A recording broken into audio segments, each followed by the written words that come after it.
What's up, everyone? I'm James Baney, and I'm here with Kyle D. Larson, and we like to do this little thing. It's new now, and it is basically, we understand that maybe not everybody has the time or the money, or they just kind of don't care enough to actually dive into one of these books that can be like hours long.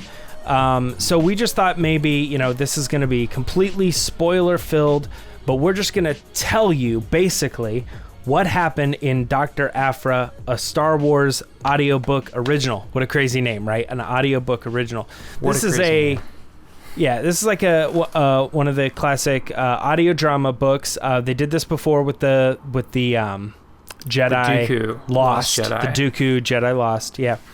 And it basically is just a bunch of different actors that they got together to just do all audio and sound effects and music and other thing like that. There's no actual physical version of this book, but you already know that probably. So we're just going to tell you right now, we're going to go back and forth. This is what happened in this book. Number one, it is a retelling of a handful of comic books as well. But the main thing here that you need to know is that it's strictly from the character of Dr. Aphra's point of view. And the way it's told is throughout all of these events, she's kind of recording the story and then she's like recounting it all. She's saying, well, then I did this, then I did this, and then a lot of times too, it is kind of like in the moment. So she'll like say things. I don't know how to describe this. I guess she'll say things and then she'll say, never mind, delete that, or mark it to go back and change that part of the story to make it sound better and stuff like that. So yeah. Especially the more vulnerable points. Yes. I know that when this was originally pitched, it was heavily set on unreliable narrator, but I actually think it did a pretty good job. So you can pretty much, I think, trust that this is the story that happened, especially since we have the comic and we can see what really happened. But all right, totally. This is it. The story starts with her coming into liberating some items from a well-known pirate queen, I guess you could say, in the area known as Maz Kanata. She stole some stuff from her and was able to get away with it by actually blowing up. Now, obviously, she didn't kill anybody, but she blew up or distracted Maz's ship. That's how they just started off with a bang. She then is on a mission to go find something on a quarantine world, and what she's actually looking for is a droid named 000, which is part of the Tarkin Initiative, and is like basically this like really deadly torture droid who just loves to kill humans and stuff like that. While she's doing this, there is someone who's like a caretaker of the grounds, and he's protecting 000. His name is Utani Zane, and he tries to arrest her with like a bunch of guards and stuff like that. But then, Kyle, what happens? Well, somebody named Darth Vader shows up, and Zane is in the way of Darth Vader, who needs Aphra's help because Vader needs to build a droid army. This is at a really kind of, I would say, vulnerable point in Vader's career in the Empire. The Death Star has just been destroyed, and the Emperor blames him for that. So he's not very happy with Vader. And Vader is just kind of like, I'm done getting my face rubbed in it by the Emperor, so I'm going to go build an army and overthrow him. So he needs to build an army. Where do you go to build a droid army? Probably to a droid army or a droid army factory, which is on Geonosis. So they head to Geonosis, and while they're on their way, and not while they're on their way, but Aphra begins to kind of recount the first time that she met Sana Starros, who, if you've been reading the comics, Sana Starros has popped up. She popped up in the Star Wars series, but this is she and Aphra, we've kind of found out through the comics, but we don't know much about it, had a relationship at some point. And Aphra goes into the first time that they met, which we've never heard of before. So what happens next, James? Well, once they get to Geonosis, this actually is a pretty crazy scene too, because there's they land on there, and all of the Geonosians are dead. And so she's like looking at them and like, oh, I guess they were all sterilized. And so it's like a mass murder of all the Geonosian people to keep the secret. But while they're there, they go looking for the droid factory or whatever. And inside of there is like the queen of the Geonosians. And they have a conversation. Vader has a conversation with her. I guess she speaks English. I don't know if that was detail or not. Yeah, but she has a conversation, and he says, I'm taking all the droids. So they pick up all the things they need, and they just like kill her in the process. Like she just kind of like dies by being detached from this stuff. So they're still killing off all the last of the Geonosians. There's a new character here. I think this is his first appearance in the comics. Black Chrysanthemum. He shows up. He's a Wookiee that is like a massive Wookiee, and he's like a war-looking Wookiee and stuff. A very rebellious type character. He actually drops off a person named Silo 4. There is some of these details, like I said, go more into what's happening with Vader and his story in the Vader comics. But again, we don't really know who this person is in this book. We just kind of got to know because we read the comics. But Silo 4 gets tortured, and it causes her to kind of rethink. She's like, do I want to be friends with Vader? Do I want to work with this guy? I'm not really sure. Then while she's doing this, I know this seems like an odd time to do it, but there's a chapter here where she reflects on her second encounter with Sana, where they actually start flirting and becoming closer. I guess you could say that. So, what happens after her little trip down memory lane? So, she gets in touch with Boba Fett, who's been also doing a job for Vader, which is tracking down the young rebel who destroyed the Death Star and learning a little bit more about him.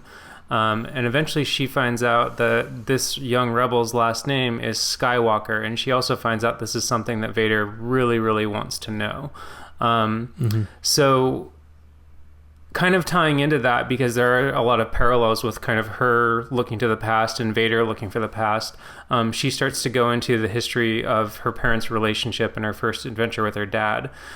So her parents separated because her dad's got an obsession with this really obscure Jedi sect called the Order Aspectu. And yeah.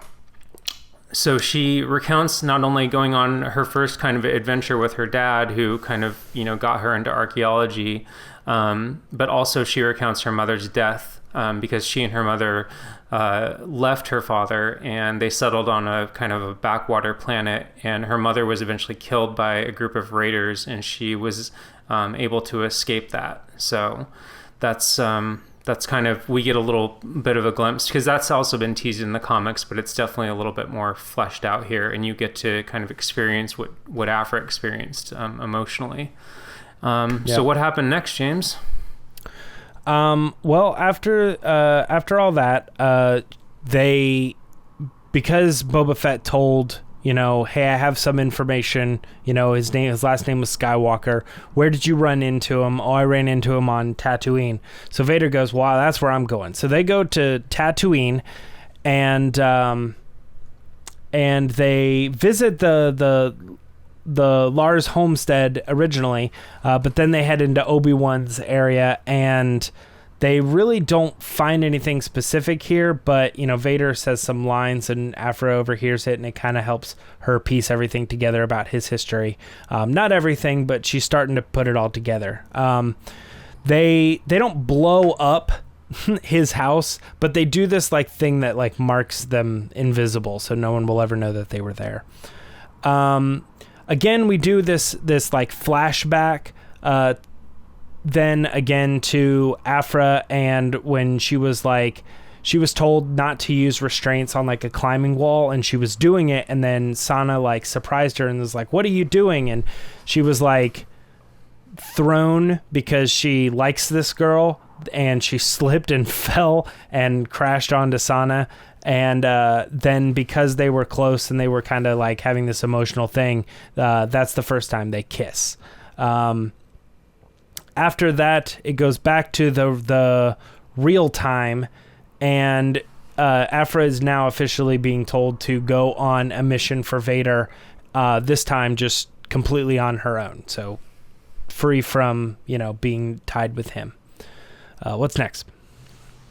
So then Aphra goes to Son Tool, and she meets up with her crew, watches Black Chrysanthemum in the ring, who he's a fighter. He's also, like, even considered next to Chewbacca at one point. He's actually a lot bigger than Chewbacca, and definitely not a friendly Wookiee.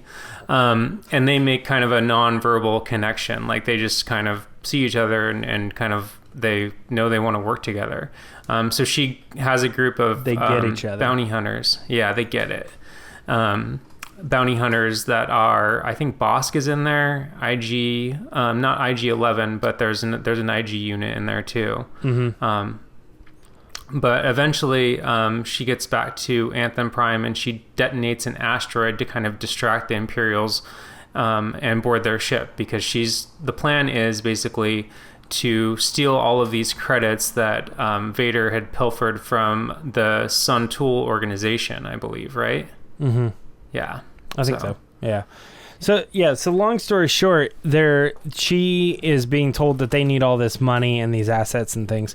So she puts together this bounty hunter crew, and they're going in to steal this money. Like Kyle, you were saying, she detonates an asteroid that's just to distract them. They bust into the vault, but the way they do it is kind of interesting. They have one of the asteroids like crash from the outside, and then they just like get the money they don't go into the ship and break in. It's just kind of an interesting thing. So then all the money starts like flying out everywhere, and they collect as much as they possibly can. But when they get back to the ship, she's like, all right, well, this is how much we have. We're going to split the pot. And there's a debate there over who gets what money and all that other stuff. But then she, admits to the, listener, to us, to Sana, actually. That's kind of a setup. We kind of find that she's telling these stories to Sana, but she sometimes refers to that person as nameless individual. But she reveals that, there was more to that story. And what was the more to that story, Kyle? Well, she kind of explains it to Chrysanthemum, but basically, like, Vader's trying to work out a deal with her to where she can head to somebody named the Auntie, who is going to give her information about a person named Comet X Tan. So Comet X Tan is something of it's not really sure like if he's like a mortician or a doctor or somebody, but he was basically the last person to be working on Padme. And we don't really know that that's where she's headed until she's like, oh, I'm going to Naboo. So Comet X Tan is basically the one that, we find out why she's heading there eventually. But Vader obviously wants to kind of know like what Padme's medical state was before she was buried on Naboo, before the funeral scene in Revenge of the Sith. So, she's definitely getting into some prequel territory, and again, like getting back into Vader's past. Yeah. One thing you forgot to mention though is how Black Chrysanthemum was part of that deal, or that thing that they were going on. Because he was not part of the original bounty hunters. He was hired separately than the group that she had set up before. And when the money went out into space, they gathered as much as they could, and then she split it with the bounty hunters. But what was the real plan was that Black Chrysanthemum had this like magnetic satellite dish or whatever that was soaking in all of the excess money, siphoning them, and then siphoning it into this like device, and it like magnetically grabbed everything, and then they split that money, and the reason I bring it up and why it's important is because it's important later in the book. Yeah, for sure. I think I scrolled a little too fast there. So, yeah. Okay, so we are where are we at? So we went to Naboo. We were arguing, or we were in the process of trying to get that information out of Comodex Ton. And Aphra says that if you don't give me the information that we're looking for, we're just going to go ahead and torture you. And so that ends up happening. 000 tortures the guy. He says, "Forgive me, my queen," and says everything about Padme. Yes, she had a child. And, you know, it just kind of lays out all this stuff that Aphra is then able to figure out that she had a son, and that the son is probably the same one, that the Skywalker kid that he's looking for. And as you can tell, we're getting into this story. You're starting to piece together how Aphra is like putting all the pieces of Vader's history and how he's connected to all these different things. So it actually gets quite interesting that she's like playing detective here. What happens after they find out that Padme had a son?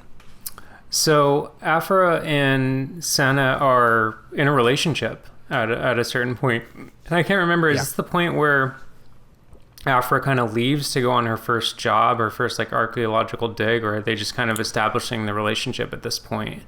That was one. I think that thing yes, I think this is the one where she says, "I'm going on a mission," and then Sana's like, but it's sketchy. It's not a legal job. Yeah. And she's like, can I convince you to just do it the right way? And she's like, okay, but then she doesn't. She sneaks away. Yeah.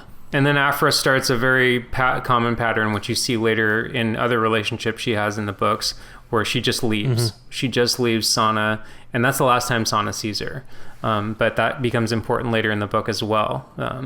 So she reveals her findings to Vader, and she's told to track down Luke. So Aphra finds out where Luke is from the ante, which we mentioned earlier, which is where a lot of those credits went. He's obviously very good at knowing where people are at all times. So she goes back to him. Yeah. So, that's right after. Yep. Right after they find where she finds out where Luke is, Vader. Actually, I don't really know exactly what the reason is here, but Vader breaks in. I think he's just trying to. I don't know why he just doesn't want anyone. He's trying to cover his tracks. He doesn't want anyone to know anything about what he's doing. So Vader breaks into this like casino place where the Auntie is hanging out, and there's a big hubbub because 000 was trying to fight this guy, and then there was a big shootout and all this other stuff. And Vader uses the opportunity to deflect the little blaster bolt and make it look like an accident, but it kills this character, the Auntie. Even though he was trying to point out Aphra, the Auntie was like trying to say, that's the girl. He's like, just cover up our tracks and kill this guy. He knows too much. So then Vader grabs Aphra and is like, I'm going to kill you. And she goes, don't kill me because I know where Luke is. And this is yet another time where she's like rethinking her relationship with Vader, because she just, common thread through this book is she goes, okay, this is the time I really die, because she gets so close to death so often. She was able to negotiate her worth back to Vader and say, hey man, I've been loyal and I've been helping you out. I've obviously got you this far. Let me live. Let me keep doing it. And he's like, all right, fine, whatever. Yeah. And then this is where we enter the comic series, the like mini series crossover event that was referred to as Vader Down. That might sound familiar to you, but why is it called Vader Down? Can you explain this?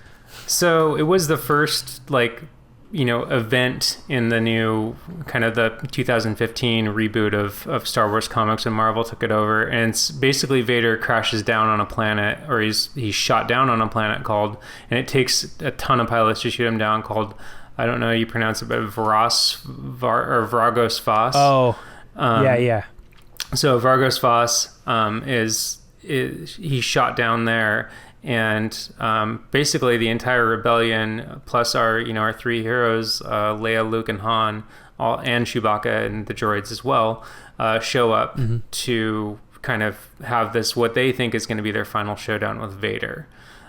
So getting back into where, because again, this is all happening, but we're experiencing it through the perspective of Aphra, who wasn't really in the middle of the action. She was kind of on the peripheral, like scouting out Luke. So, Vader heads down to the planet, but he's gone, so she doesn't really know what he's doing or what's happening with all this.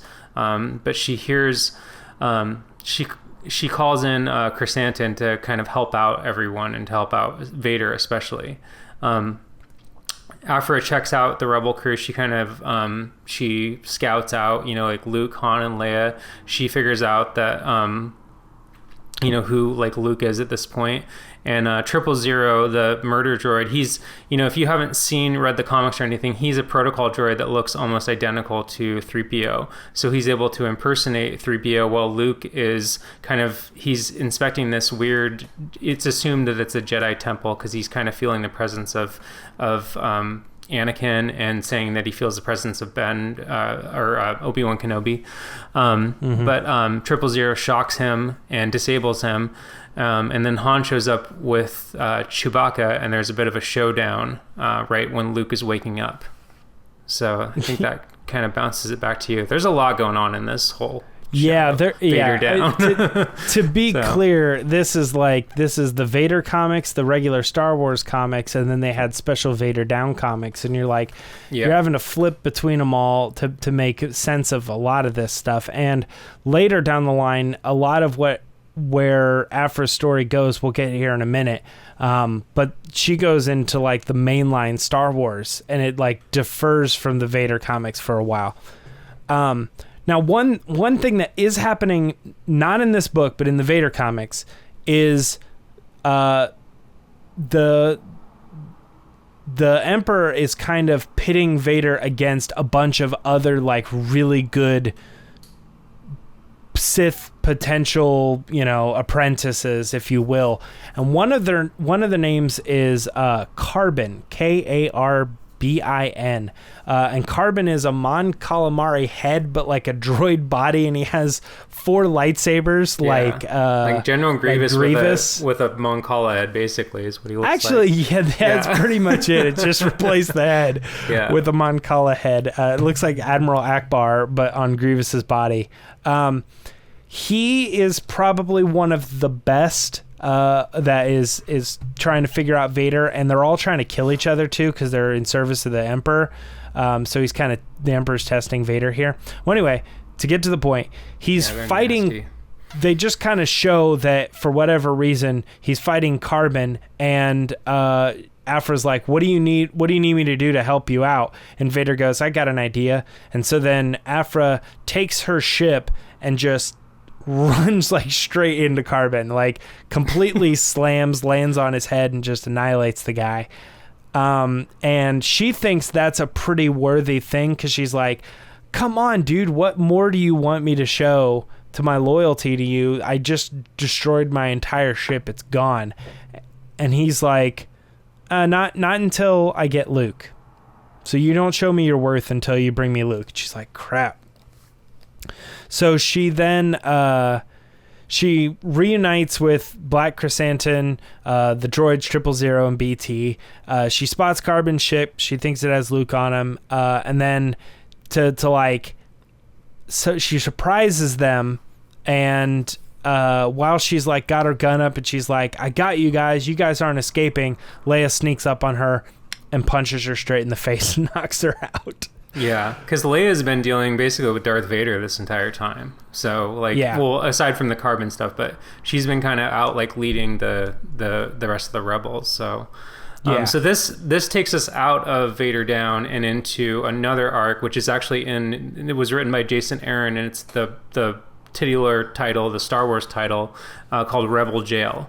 So, and Rebel Jail takes place in basically a prison, a rebel prison called Sunspot. So, on her way there, the series didn't open at Sunspot Prison. It opened on a ship called the Volt Cobra, which Whoa. Why is Siri? Sorry, Siri. Sorry, Siri wanted to get involved in this too. Anyway, so she's trapped in a cell, and this is kind of where we learned for the first time that Sana and Aphra had a past. Because when we first met Sana, we weren't aware of that. In the comics, 2015, 2016, or whatever this was. Yeah, that was the first time. That's when we first found out about it. Yeah, because originally when we met Sana, she was Han Solo's legal wife because they had gotten married as part of some scam or whatever. But yeah, so anyway, and you guys might remember that too. There was a big hubbub over the end of the issue where it was like, "Who are you?" And she's like, "I'm his wife," and it was like Han Solo going like this. Yeah, like, and they teased her a lot because no one knew what she looked like until that was like the big reveal because she'd been tracking Han the whole time. And yeah, it's highly encouraged to go back and check out those comics. They're a lot of fun. So anyway, we learn, and this is in the comic, it doesn't really come through in the audiobook, but in the comic, like, Aphra was like really like not pleasant, though, at least the way that she's like drawn, like you really feel like there's no ambiguity about her being a bad guy here because she just kind of heckles them. But in the book, it's a little more like whimsical and fun. So they get her to Sunspot Prison, and it's basically like, it's a prison that's right in the orbit of a sun. And then Aphra, when she's put into a really tiny cell, she really starts to open up and records basically a message for Sana, which is I thought one of the more like touching parts of the book. I thought it was she really, really starts to regret like the way that she walked out on Sana and the way that she treated her. But we get a little bit of quiet time, and then things get crazy again. And I'll turn it back over to you, James. Yeah, so the prison basically, for whatever reason, and it's kind of funny because this almost doesn't even have anything to do with the book. It just kind of happens in the comics. So therefore, because Aphra was there, she was experiencing it. The prison gets ambushed by someone, and that someone brings in a bunch of IG droids to just go to like every one of the prison cells and just starts killing all of the Imperial prisoners, if you will, because this is a rebel jail, remember, so they're taking Imperial people or people that are hurting the rebellion and putting them in this prison. Somebody takes over the prison and starts killing all these people. So because of that, Leia and Sana show up and rescue Aphra from being shot by that particular IG droid, and then they have a conversation where they're like, the only way we're going to get out of this is if the three of us work together. So they blast out of the cell, and then they start going. However, while they're on their way, they also get attacked by another IG droid. The IG droid grabs Sana and is choking her. Aphra kind of takes it loosely. Again, it's not a very good symbol of their relationship. Like, Sana's being choked to death, and Aphra's kind of whatever about it, but she's trying to like reprogram the droid so she can have the droid and Sana, but Leia just like blasts the droid and is like, no, we don't mess around. Like, it's not a very good way to handle things. Han and Luke actually come to show up. They show up like at the last second. They just kind of like blast their way in, and they end up getting themselves caught. Do you know a whole much about this character, Eneb Ray? I do. Do you want to explain him? Yeah, so Eneb Ray he appeared in the very first Star Wars annual, and I'm saying first, and we're talking 2015 Marvel era first. Yeah. And he was almost like an homage to James Bond, I thought. Like the way that he's drawn, the way that he's just this like super spy assassin, and he was sent in to kill Palpatine, and obviously did not succeed because we're meeting the very damaged Eneb Ray, he's been kind of cloak and dagger when he shows up, because he's got this really elaborate, and if you look at the comic too, he almost looks like a droid that's covering him. But he reveals himself to Leia, and he's kind of taken the more extreme route to like, we're not going to win this war. They're playing dirty. We're not going to win this war unless we play dirty. But Leia's trying to convince him, like, look, we're better than them. Like, we're not. That's not the road we're going to go down. So I think it's Aphra that eventually she flips the gravity and kind of knocks him out. And Sana is not super stoked about the fact that Aphra was trying to simultaneously save or reclaim a droid while she was being killed. So she actually wants to kill Aphra at this point, because she's just like, she's kind of done. She's had it with it. But she does eventually let Aphra escape. Like, the better part gets to her, and she literally like kicks Aphra into an escape pod, I think kind of knocks her out. And then that's kind of where Aphra goes black, obviously, because we're experiencing this story from her. And then we rejoin her in a bar called the Cosmetanic Steps. And she's basically hiding there until 000 shows up to kill her. But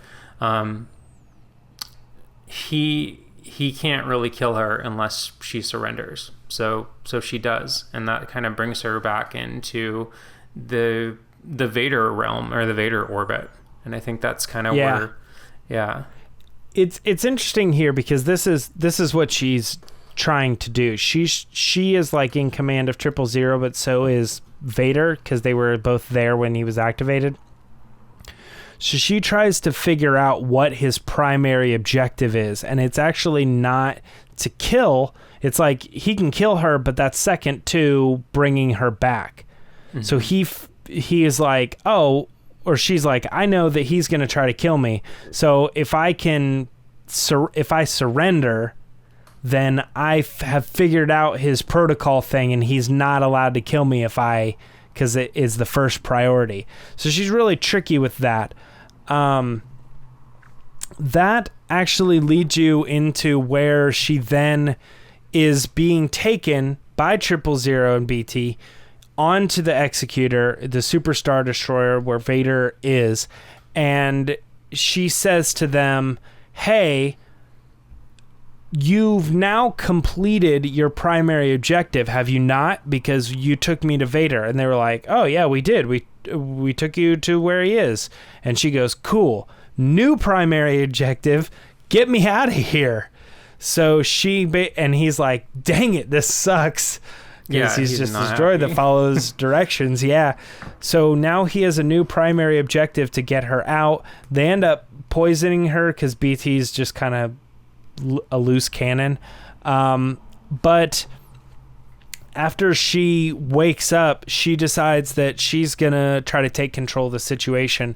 And what she does is she somehow figures out a way to get straight up to the Emperor and have a meeting with him, and convinces him to listen to her story or what Vader's been up to. And she just like snitches everything about Vader. She tells him everything that he's been doing. He's been stealing money. He's been breaking into Imperial stuff. He's been on this hunt and all this other things like that. But the one thing she doesn't mention is she doesn't mention the stuff about Luke Skywalker and the boy and all that other stuff and the connections, because she feels like she wants that get out of jail free card with Vader later down the line. The funny thing is that when Vader shows up and does have a conversation with Palpatine, Palpatine's just like, I heard about all that stuff you did. Good job. Yeah. That's pretty awesome. That's what the Sith do, baby. You're my boy. And passed my test. Yeah. You passed my test, all that. And Aphra's like, are you freaking kidding me? And Palpatine goes, now deal with this girl however you want. And that is just the very end of the book. What's the very last part? Well, Aphra kind of predicted this, so she doesn't have a good history with airlocks, obviously, after what happened with Sana, but she was planning to be thrown out of an airlock, and she gets thrown out of an airlock. Basically, Vader walks her to the airlock very coldly, puts her in there, doesn't really even say anything to her, and opens it up, and she's shot into space. But since she has this protective material on, and she's usually has about 4 or 5 different contingencies when she's doing an operation, Black Chrysanthemum and the droids are in her ship, the Archangel, to rescue her. And actually, I think it's the Archangel 2 at this point. Because her ship, I was going to say, obviously she crashed her ship earlier. I'm not exactly sure, but Black Chrysanthemum there's a few iterations and all of them were Archangel. there. Yeah. To use that same satellite magnetic thing that they used during the mission, she was wearing it, and it just yoinked her right in, and she was safe. And now she has Vader off of her back, and she's free of everything. Because Vader thinks he killed her, and she's gone, so she can just keep doing whatever she wants to do. And now she can start her life free from this whole thing that she got herself into. And that is it. That's what happened in Dr. Aphra, a Star Wars audiobook original. So if that sounds interesting enough, I know we've spoiled it for you, but I think me and Kyle both recommend the book. It's a great time. Yeah, it's a lot of fun. Highly recommend it. It's awesome to be able to, have the comics there too. If you're kind of confused about a scene, or you want to see a little bit more detail, or you just want to read along straight up with the comics, they do that a lot. But if you don't want to get into all that, that's probably why you watched this video, and we're glad you did. So thank you. That's it for the description of what happened in the book. Make sure to subscribe and like the video and all that stuff. Leave a comment. Let's talk about the book. Talk a little bit about what it was. But until next time, Kyle, where can people find you online? You can find me on the Twitter at Kyle D. Larson. And I am writing for Star Wars Newsnet, doing mostly book and comic reviews these days. So. Yep. And if you want to see a little bit more of our just general discussion, our opinions, reviews, things we liked and didn't like about the book, there's another video where it's called Book Discussions, and we're talking about this one more in depth and giving our opinions and not just telling you basically what happened. All right. Well, that's it. We will see you next time. Thank you for watching, everyone. Have a good one.